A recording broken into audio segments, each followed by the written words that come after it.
Okay, thanks for coming for our last class. So today I'm gonna talk a little bit on non-parametric approach to imputation and propensity score estimation. Okay, I need to. Can I? Sorry, I have someone wants to join. Right. Okay. So yeah. Okay. Okay.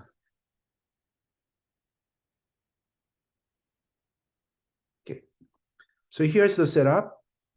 So we have vibrate data and X is completely observed and Y is subject to missingness. And we want to non-parametric model. So we don't want to make an assumption, parametric model assumption. So we assume missing and random. We still assume missing and random, right? But we do not know the model. Okay. And without loss of generality, we assume that X and Y is observed for the first R element, and only X is observed in the remaining element. And we are only interested in estimating parameter of zeta. Okay. So in this sense, okay. So basically, two approaches, right? I mean, if you are interested in computing the imputation approach, you want to use mean function. So this is the imputation approach. So this is imputation. And parameter, so this is the, oops. Okay. So this is the parameter of interest.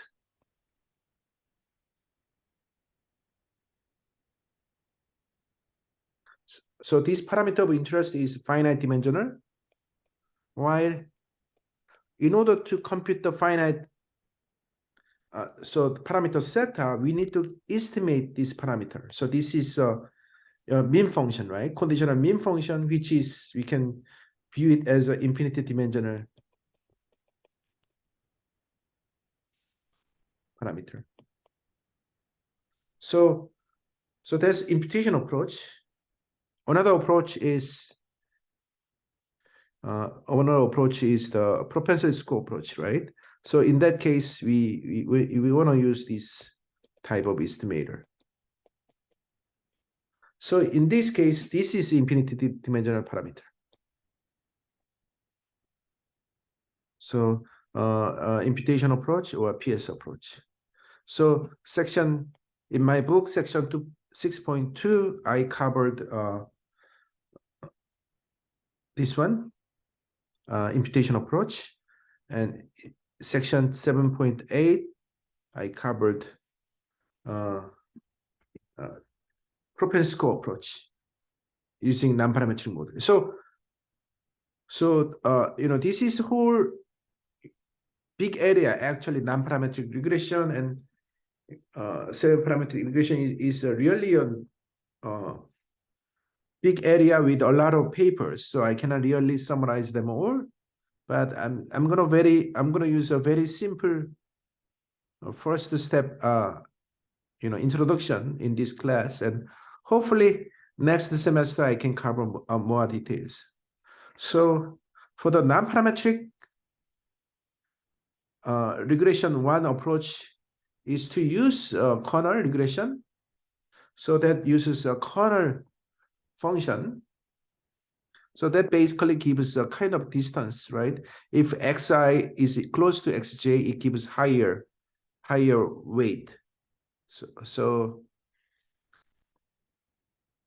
that is the and this is a lot of, actually a big class of the function, and so these are examples of the corner functions. So Boxcar corner is this, just a step jump. Gaussian corner and Epanich corner.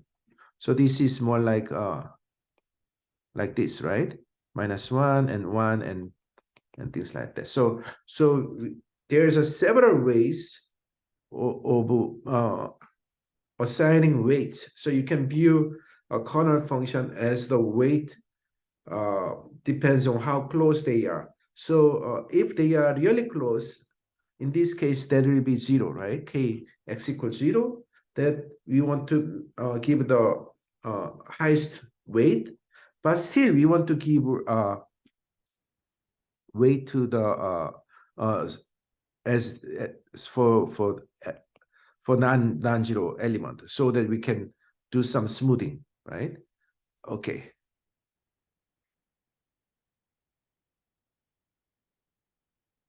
So then okay, using this corner, we can define a lot of things, and one is you can define marginal density.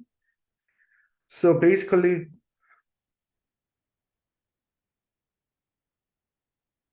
the empirical density is just to give us the weight. You have a sample point,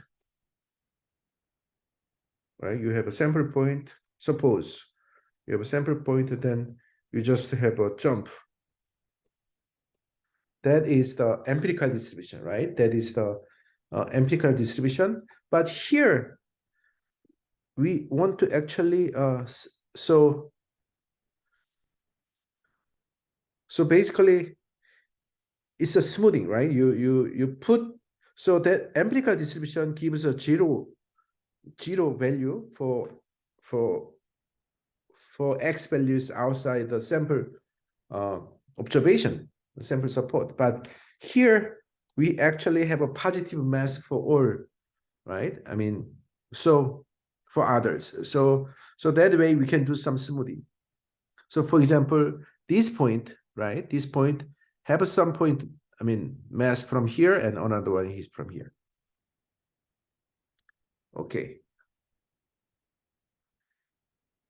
And then H is bandwidth, so that it gives the how much you want to smooth. So H is large, then you smooth a lot, and H is small, then you smooth less. So it has to do with the overfitting and underfitting situation. And if you use this corner, and then using the property, so using the property of this corner, one property is this, right? So using this property, we can show that, because you can just put it here, right? If you plug in here and take the integration over x, that's basically using this one. So should be able to prove that. So you can treat it as like a density, right? Some kind of density, but it uses sample information. And then it's one of the property of this smoothing corner based density function has this result. So basically it has bias property, right? Bias and variance. And so if H is low, right, goes to 0, then you are actually, so you decrease the bias. But if H goes to 0, then you increase. So H is 0, then bias bias decrease, but variance increase. Because because if H 0, then you, so basically this is the kind of sample size, right? Sample size, local.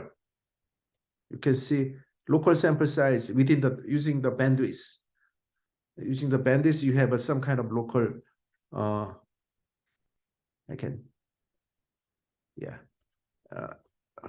local sample size, and that sample size variance will be 1 over that sample size, which is NH.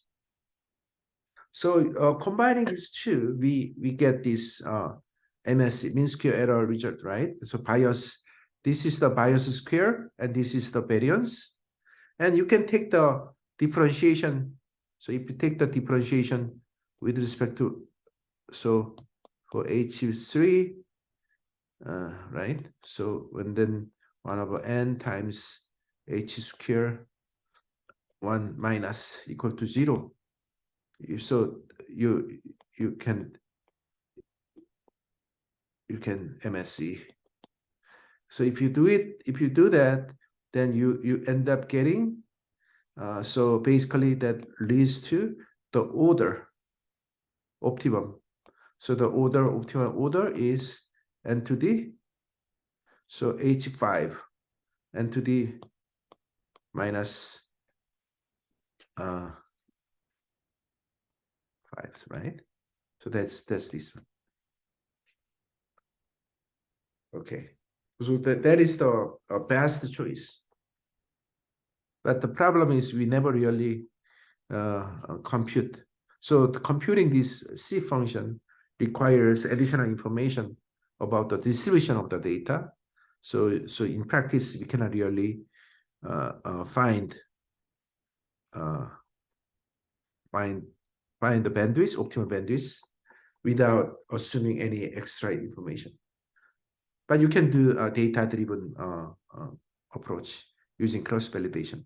But anyway, so that is the basic property of the corner-based bandwidth property. And then one, so this one is about, okay, well, this f hat is about this guy, right? And more generally, you can put yi, and then you can view it as a weight. So this is, you can view it as a, let me see.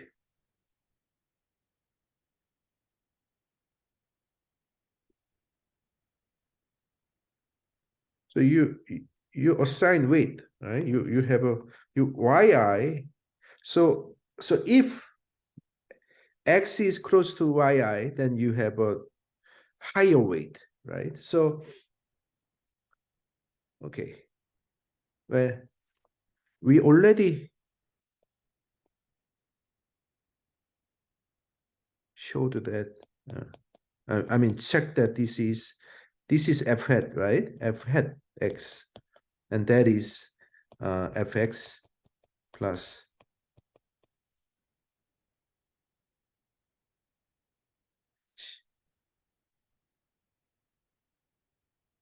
okay. So basically this is the weighted observation. So weighted average of the sample observation, and the weight is basically computed from the corner function, and denominator. So this one can be used in the denominator because you have something here, right? So you want to cancel out. So if you divide it, so regression, so non-parametric regression can be in the denominator. So it can be the ratio.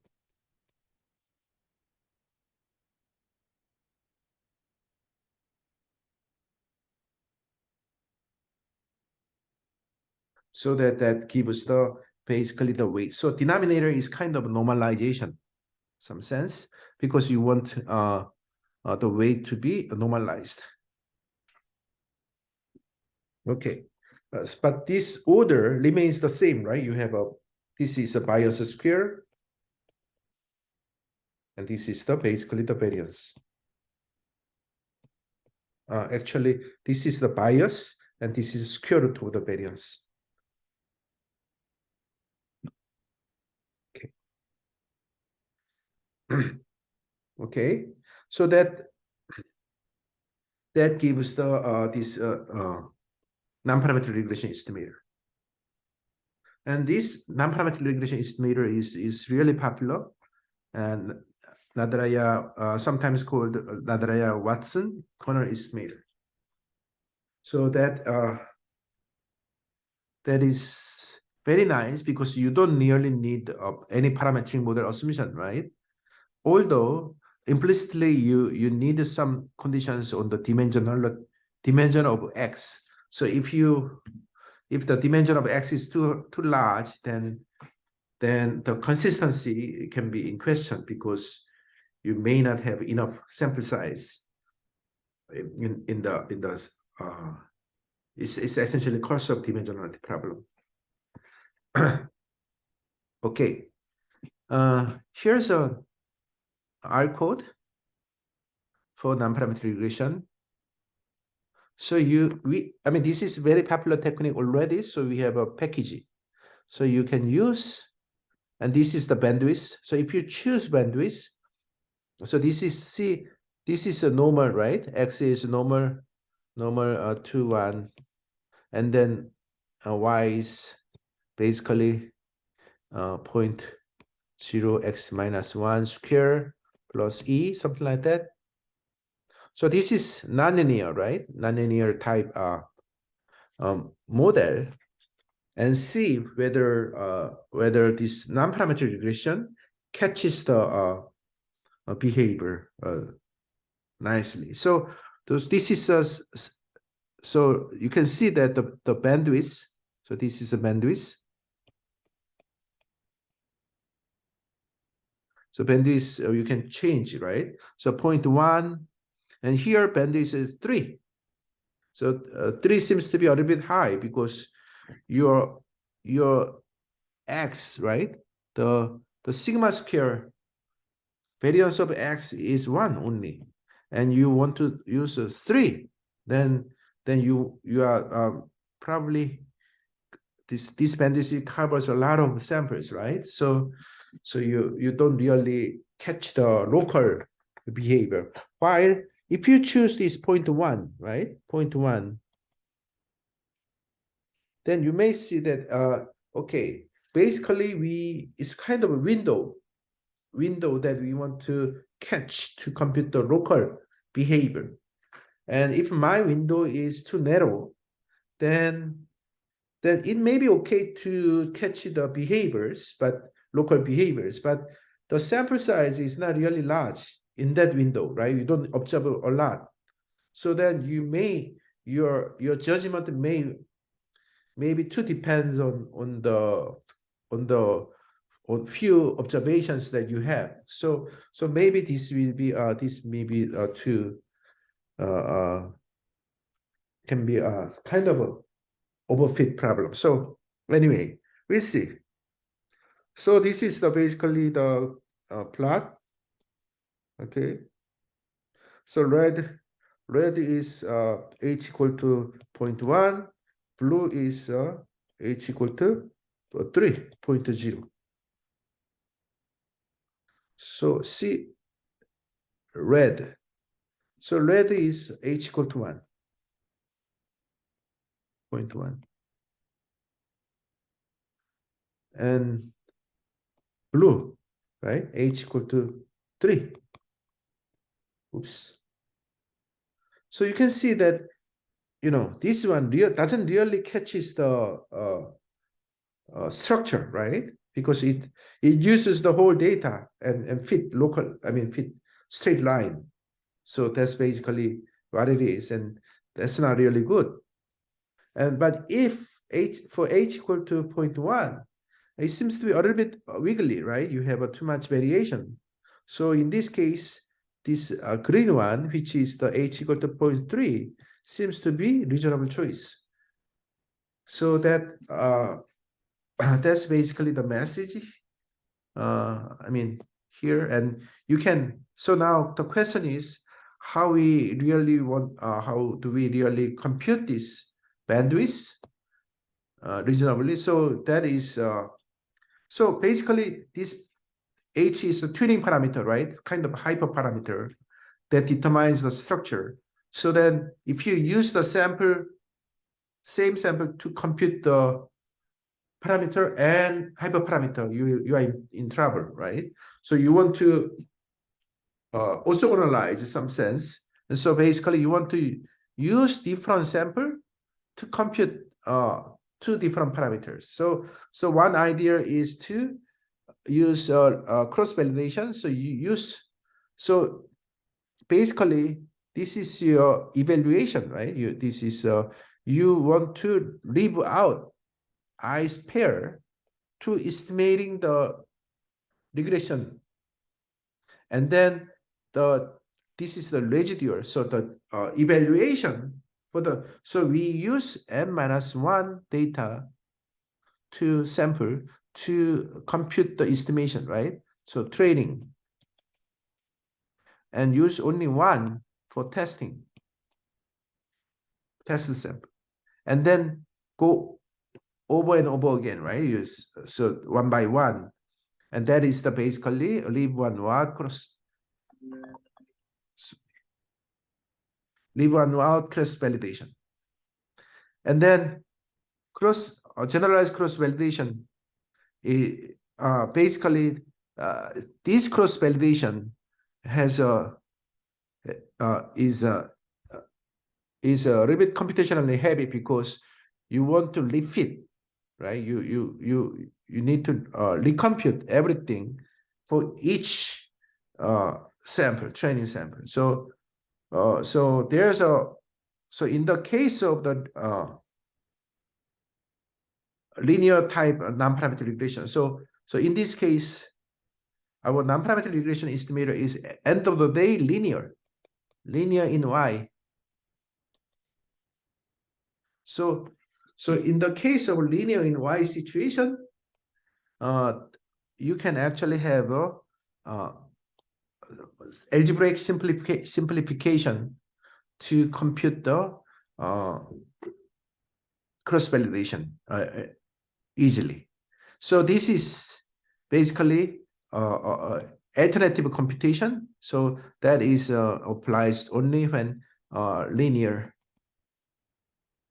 in Y. So in this case, you can see that this is one-time computation, right? You compute the prediction one time for each H, and then evaluate. So this is computationally more attractive because you don't have to recompute everything. So here, see here, this is actually, you have a double summation inside, because you have a summation one time, right? But when you compute the m hat, you have another summation. So you actually have a double summation. So here, it looks double summation, but it's not really, because you compute the prediction one time, and then this is just the residue. So one of the messages here is that this m hat, right? So see, m hat x is converges to mx, but the order is this order, h squared plus nh half minus half. Okay, that means what, right?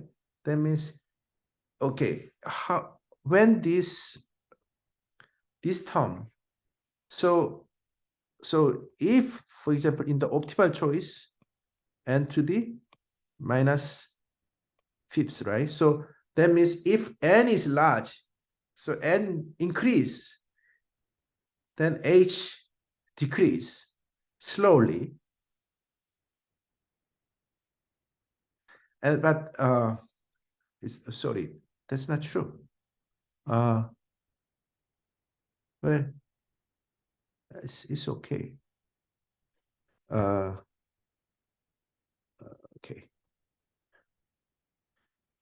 The point is, so if you plug in here, that means you got something goes to 0, right? So what is the order for this optimal rate? N to the minus 2 over fifths.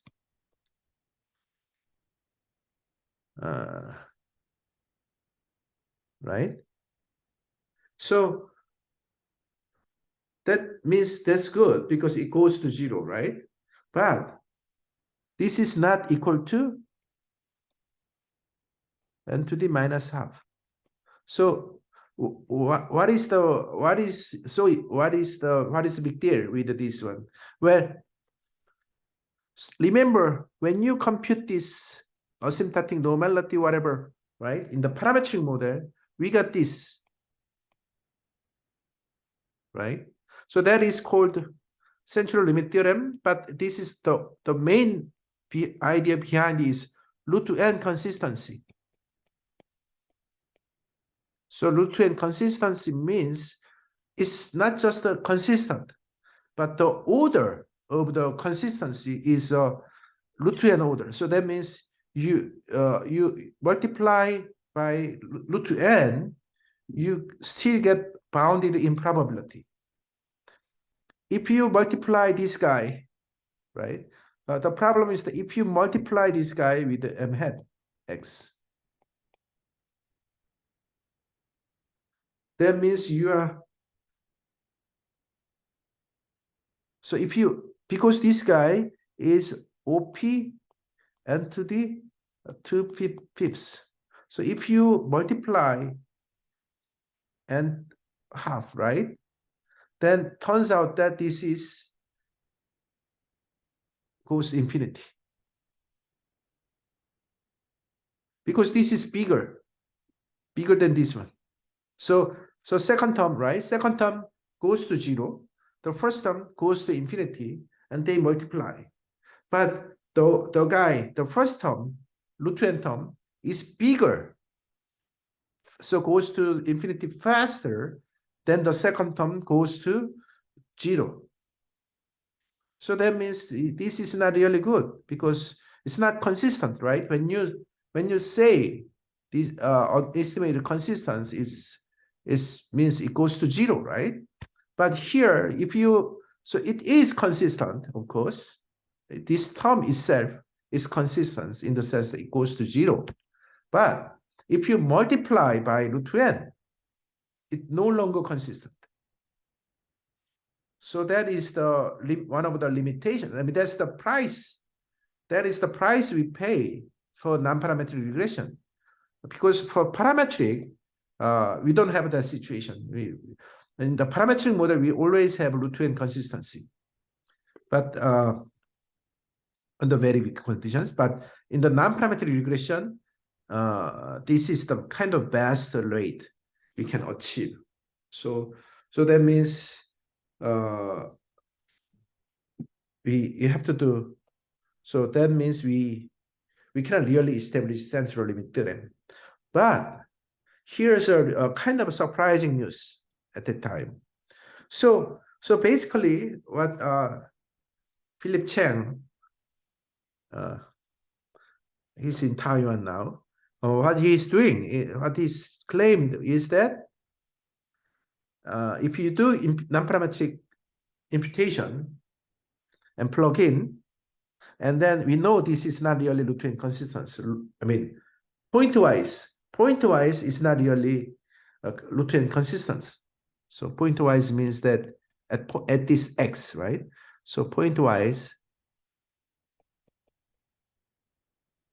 So this is little o p, but not equal to big O p 1 over root n.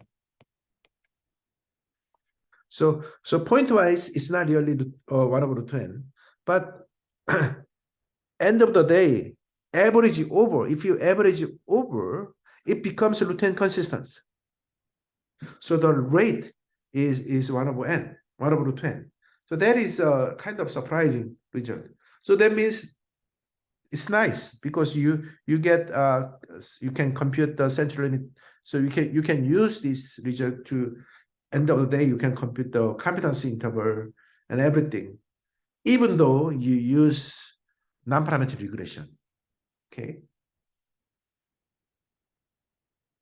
And this guy, this variance is actually a semi-parametric lower bound. So this is the let me see. Yeah. So So this variance, okay. So what you get is actually your nonparametric imputation estimator is a sum of the influence function, and the influence function is mean, right? Mean function times the error term with the weight inflated by the propensity response probability. Okay, and so that means your variance of xy delta is you can do expectation of the d, right? Given x and y plus expectation of the variance of the x and y, and then what is this? So then if you take the expectation, so that means with respect to delta. So if you take the expectation with respect to delta, that means you cancels, so you get y. And then second term, if you take the conditional variance with respect to delta, that means you actually have a pi x 1 minus pi x divided by pi x square times expectation of the so that is the y minus expectation y. So okay, why I can calculation not good.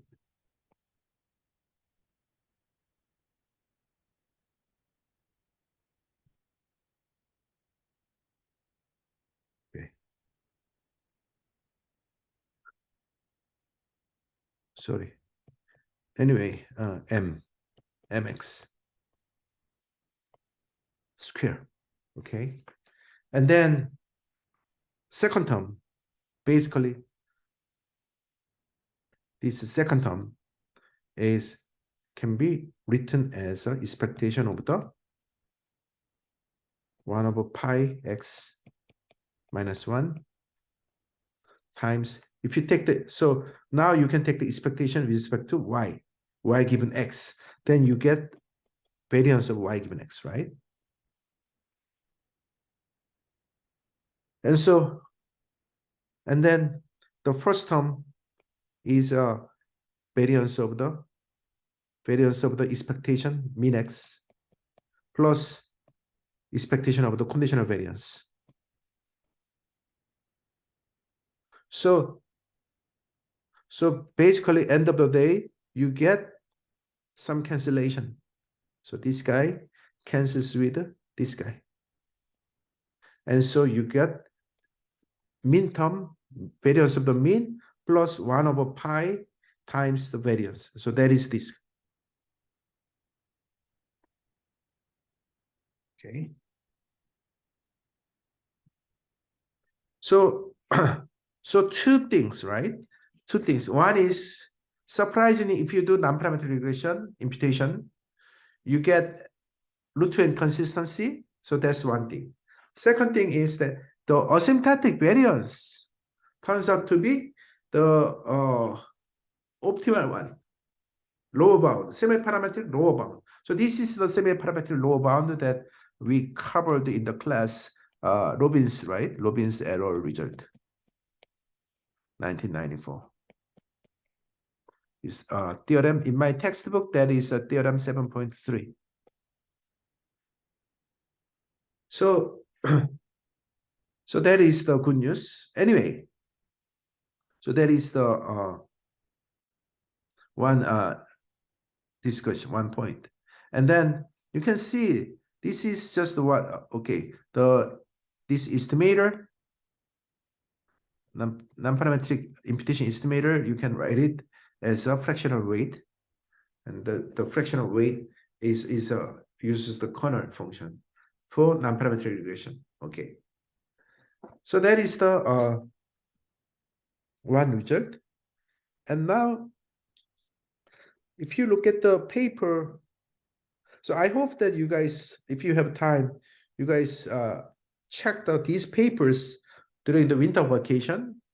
I mean, we should, I mean, if you are serious on this kind of research, you cannot just, taking the lecture. It's not really enough.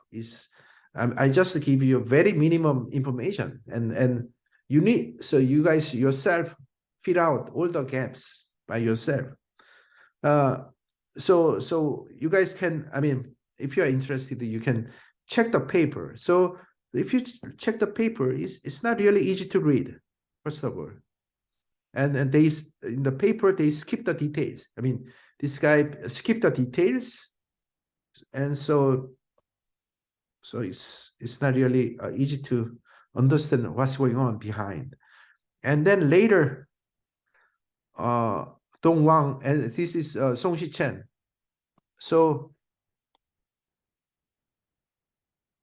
and Dong Wang is a former PhD student of Song-Shi Chen, Professor Song-Shi Chen. And in their analysis paper, they make a very rigorous proof of this result. So I will use their argument to explain the structure of the proof. Okay, so the non-parametric regression estimator on the MAR can be written as something like this. So you can write it as TR. S is as something like this. T is this, and R is this. So this is just algebra. So it's nothing really difficult at this point. Okay. And now we want to show. So what we want to show is that this is approximately equal to 1 over R 1 to N mxi, right? Delta I pi xi yi minus mxi. So that's what we want to prove. So then to establish this, what we need to show is that we need to show that this guy is equal to this, approximately. So that is the goal. So this is our goal. And how to prove it? Well, notice that T hat, I mean, so this is linear, right? This is really Sn. No, it's very easy. Rn is just a linear function of mx. But as Tn, so this guy involves some nonlinearity, right? So these two just a linear function. But this is nonlinear function.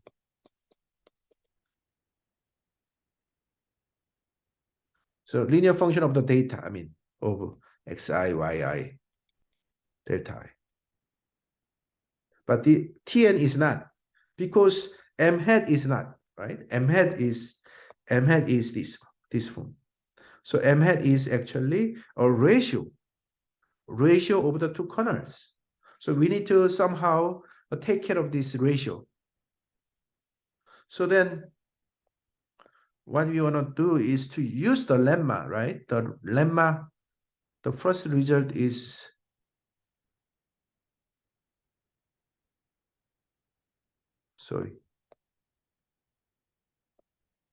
this lemma, right? We want to use this lemma to apply. So that is, so basically, this is the numerator part, and this is the denominator part, and this is nothing but expectation of C and X. I mean the leading term, okay? Because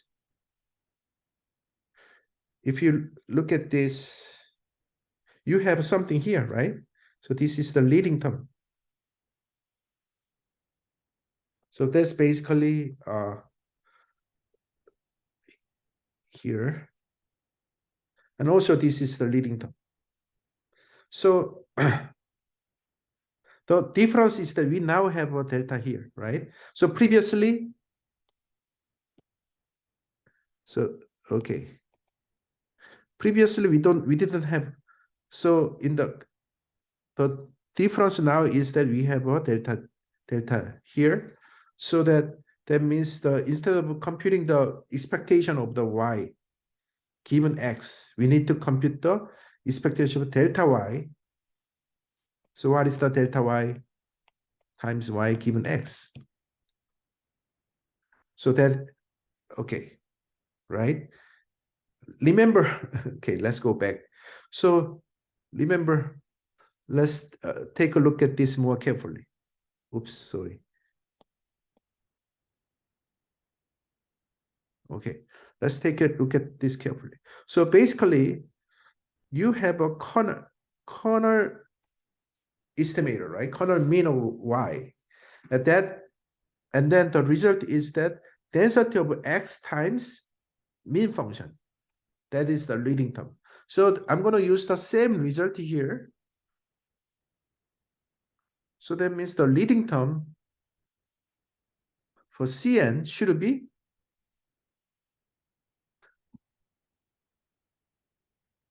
so the leading term of the Cn should be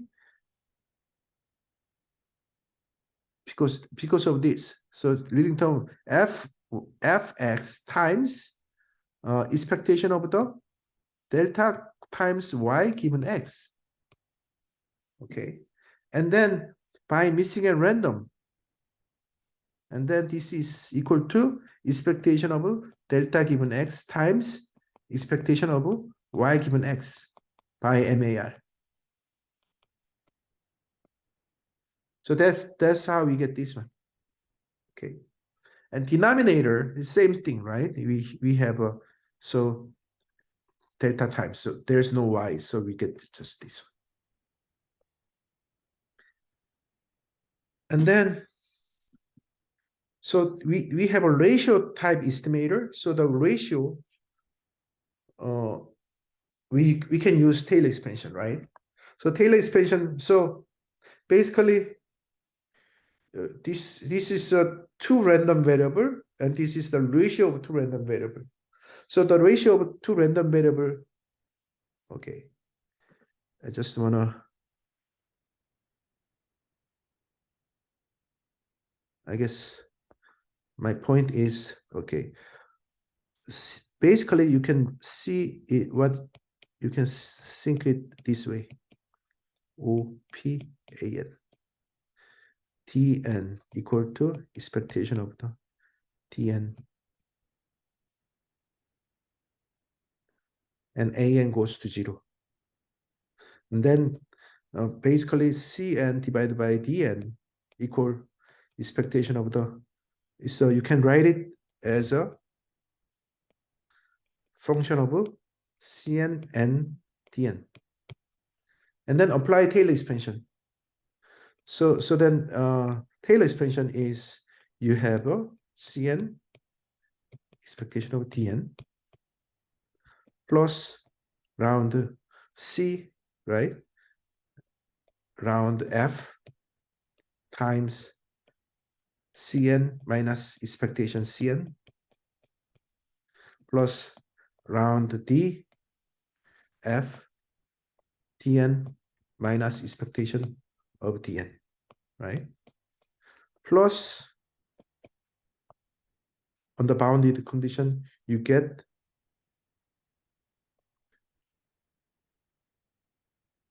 some remainder term. I mean literal An. So that is what's going on here. So that is what is going on here. So that is expectation, and then you have a ratio. So basically the whole thing, this second term, right, is this guy.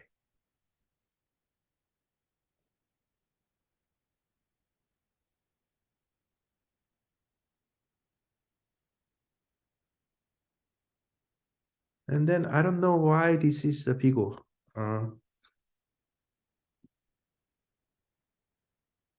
It should be literal, right?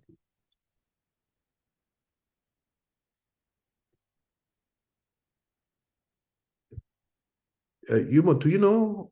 Do you know the answer? What's going on? No, because I haven't read this paper. So in this paper, it's a big O or small O? Well, I thought, okay. So if I understand correctly, this one should be literal, right? I mean, so the usual Taylor expansion argument should be because this is already big O, right? This is already big O. So then the remainder term should be literal. And so I wonder why is that, could it be just a typo? But sorry, I haven't really checked this carefully. Well, let's just move on. Maybe, okay. Yeah, it's been a while since I read this paper, but I just want to show you some big structure, big picture of the proof structure. But the details are quite messy, to be honest. So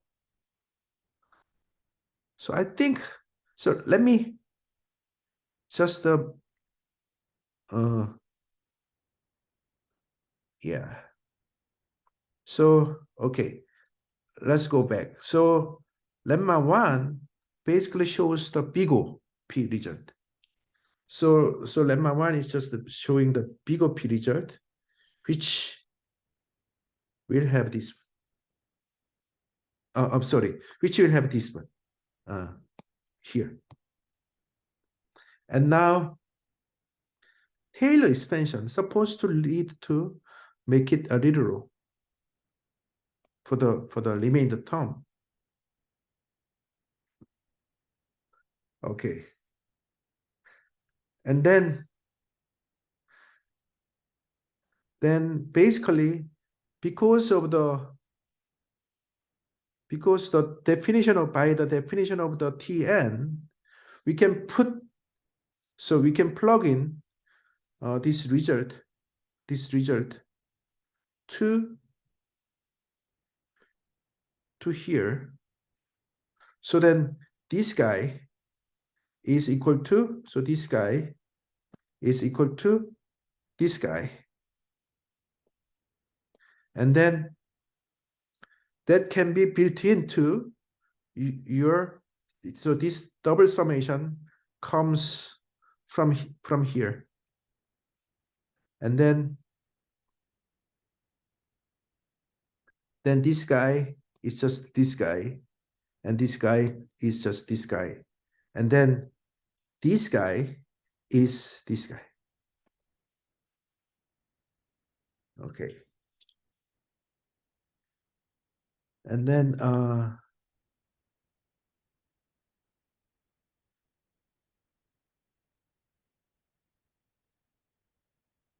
yeah. Okay.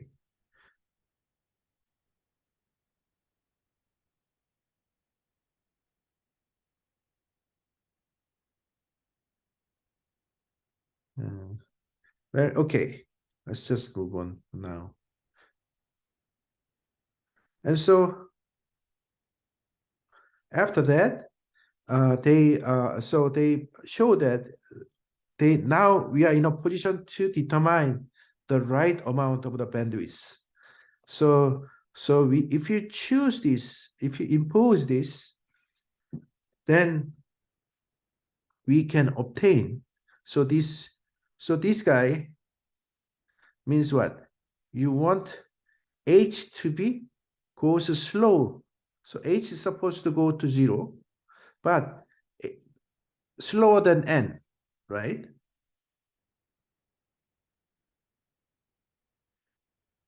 I think I did something's not really correct. So one is the one is the we want. So we want. I think this is 0. And this should be 0. I will. Well, I think I will check and put the updated version. But basically, we want to control the order of h to be to be the right amount, so that this an can be this order. After that, basically this tn, the leading term of tn, is very weird form. But what is the interesting part is that they view this this term as a something like they write it this way, and then apply the U statistic theory.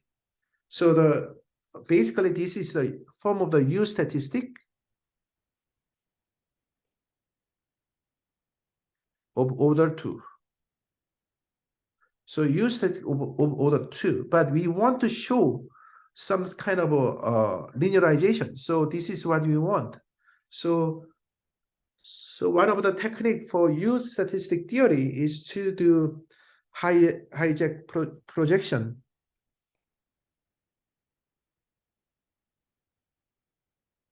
So that is this result. So higher projection is that in this case, this is the order 2. So basically you use this h function and compute the conditional expectation. And then basically the result is that the U statistic, the function, is approximately by the conditional expectation. Linear sum of the conditional expectations. So something like that. So as you can see, the theory is quite a little bit messy, but at end of the day, they prove it. So this is the final result. Okay. I mean, so this is relatively recent. I mean, only 12 years, 13 years. But nowadays, this is pretty much standard technique in the missing data literature. So, and this is actually the simplest nonparametric regression. I mean, other techniques like nowadays, there's a lot of more fancy nonparametric regression techniques available, but in general, showing the root and consistency is very tricky. And so recently, there's some guys in econometrics, Chernovsky, whatever, in MIT, they use some sort of a different technique, sample split idea, to establish root and consistency. Because here we are lucky, right? We are lucky in us because we are able to get root and consistency for some very simple nonparametric regression estimator. But this kind of result does not hold in general. So then now the question is, then if that is not true, then what should we do, right? And that is the one of the recent hot areas of research these days. Sample split and machine learning idea or something like that. Well, we'll discuss that in Thursday. I think Yu-Yang will present on that topic. So anyway, that's the one summary. And now I'm going to move on to nonparametric PS system. Jay, I have a question. So when they construct this estimator, okay, if you go to the denominator, right, of m hat, denominator, okay, if you go to the denominator of m hat, right. So I'm wondering,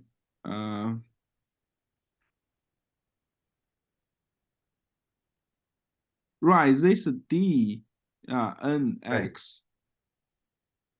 So why they? So essentially, they can use all the data Right. to construct this estimator dnx, but they actually only use delta equal to 1. Right. Right. So any reason for doing that? Hmm? Well, this So is because the denominator is basically the density of fx, right? right. So This is they estimate this. right. I see your point. So this is actually an estimator of the y given x and some sense delta equal to 1. Right. And we Right. I'm use just saying that the right. denominator actually can use all the data. Well then you it's a little bit well then how you gonna normalize? I mean, so this way you can do normalization, right? You have a yij star yi delta I. I mean j equal to 1 to n and delta I delta j. I mean j equal to 1 to delta j.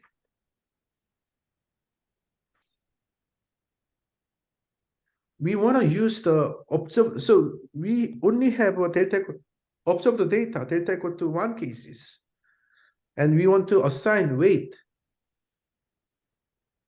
So the denominator is more like a normalization, some sense,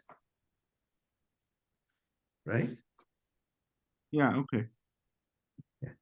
Okay.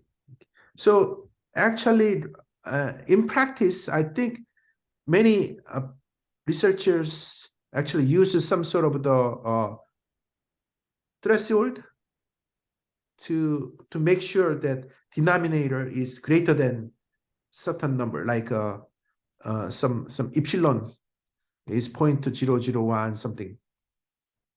So if dn is really small for certain x, then it'll really blow up, right? And then the behavior can be very weird. So in the literature, there's some techniques on making some kind of truncation in the weight, but that's a little bit technical details. And now I'm going to move on. And so nonparametric PS estimator. So this is you know 6 point. This chapter is about the previous chapter is about imputation, and now this is about propensity score weighting. Sorry, and so we are interested in computing the estimation of the. So this is basically expectation, conditional expectation of delta given x. So we can use this kind of kernel technique to compute the pi function and then plug in. So the idea is fairly simple. And then the theory. So theory is that if you use this one using kernel, you get this kind of a nonparametric approximation. And this influence function turns out to be the same as the one you can get imputation, right? And so this variance is actually the same variance. And by the way, this is first proposed by Hirano et al. So they are econometricians. You know, nowadays econometricians are very strong. They used to be not really strong, but things have changed. So unlike the usual asymptotics for nonparametric regression, root-to-n consistency is established, right? Same thing. And so the nonparametric PS estimator achieves the lower bound of the asymptotic variance of the Robbins error, which was discussed in theorem. Right? I think this is 7.3, right? Wait, you can check. And the asymptotic variance of the nonparametric PS estimator is equal to that of the nonparametric fraction imputation estimator of the nonparametric or imputation estimator of Chang, and which is presented in theorem 6.2. So that's basically, I don't. So to prove this, we also need the some same techniques. So I didn't cover it here. But that's pretty much all I want to say in today's class. Any questions?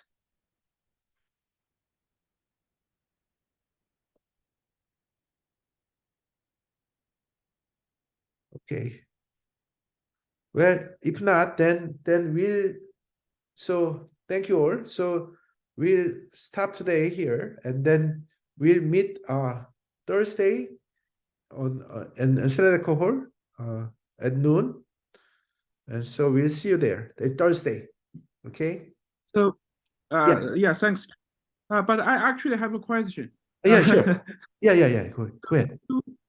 If you look at your slide, Okay. if you look at your slide, let me see, page 16. Okay. Right? So in the first equation, h squared plus n to the power minus 1, h to the power minus 1 over 2. Okay. Right? So the h squared is a bias, right? Is a bias of the non-parametric estimation. But but the second term is not the standard deviation. It's a standard deviation divided by square root of n. That's very actually right. I didn't really right. That's very good point. So I think somehow I messed up, but this is not really typo. So you're right. You are very sharp. So this is the originally, right? So this is the basically bias, and this is a variance, right? I mean square root of variance. But your question is why this guy is changed to 1 over minus 1, right? Right. So my answer, yeah, it's been a while. I look at this carefully, but the answer is that this is order of the MSE 1 xi point. I mean 1. So this is one point, and then we actually have a summation. So this is a kind of a AI, and then we are actually computing the AI, something like that. So basically we have an ice element, and the error, mean square error, I mean the error of the ice element is this order. But our estimator is actually an average of them, so that the error of the sample mean of AI has this same bias square, h square order, but the variance actually reduces because you are actually having something like that. Do you see what my point? Right. That makes sense. Okay. Yes. Yeah. Thank you. So actually, yeah, sorry, I think I a little bit messed up here. I will look at the textbook and paper very carefully and make sure I fix this proof at least in the lecture note, and then upload it again. But I hope that the structure makes sense to you guys. Right. Okay. Okay, thank you. Yeah, thanks, Jae. Thank you, Dr. Kim.